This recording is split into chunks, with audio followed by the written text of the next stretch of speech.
మయన్మార్తో పాటు థాయిలాండ్లో సంభవించిన భూకంపం తీవ్రత ఎవరూ ఊహించని స్థాయిలో ఉంది. అయితే ఈ భూకంపం సాధారణమైంది కాదు.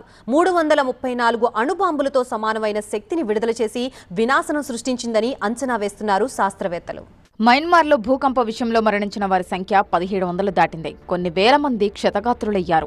అనేక మంది ఆచూకీ ఇప్పటికీ అంతుచిక్కని జాడగానే మిగిలిపోయింది. 12 నిమిషాల వ్యవధిలోనే సంభవించిన 2 భారీ భూకంపాలు ఈ స్థాయిలో విషాదాన్ని మిగిల్చాయి. ఈ భూకంపం సాధారణమైంది కాదని అంటున్నారు శాస్త్రవేత్తలు. 334 అణుబాంబులకు సమానమైన శక్తిని విడుదల చేసి వినాశనం సృష్టించిందని స్థానిక భూ విజ్ఞాన శాస్త్రవేత్త జెస్ ఫీనిక్స్ తెలిపారు. అంతేకాదు, రాబోయే కాలంలో ఈ ప్రాంతంలో మరిన్ని ప్రకంపనలు వచ్చే ప్రమాదం ఉందని ఆమె హెచ్చరించారు.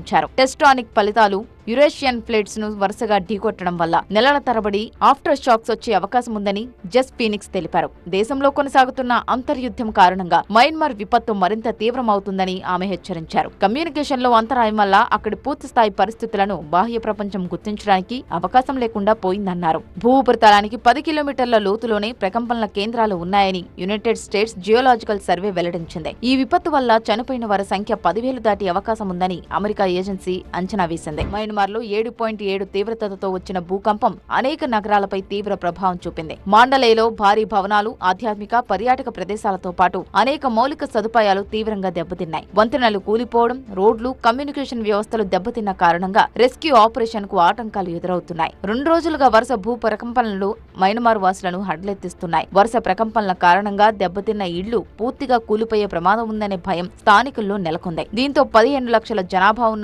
మాండలేలో చాలా వరకు ప్రజలు రాత్రి వేళల్లో వీధుల్లోనే నిద్రపోతున్నారు. థాయిలాండ్ లో 33 అంతస్తుల నిర్మాణ భవనం కుప్పకూలగా అందులో చిక్కుకున్న వారిని బయటకు తీసేందుకు రెస్క్యూ ఆపరేషన్ కొనసాగుతుంది. అయితే వారు బతికుండే అవకాశాలు చాలా తక్కువని బ్యాంకాక్ పోలీసులు వెల్లడించారు. శిథిలాలను పూర్తిగా తొలగించేందుకు కనీసం 2 నెలల సమయం పడుతుందని తెలిపారు.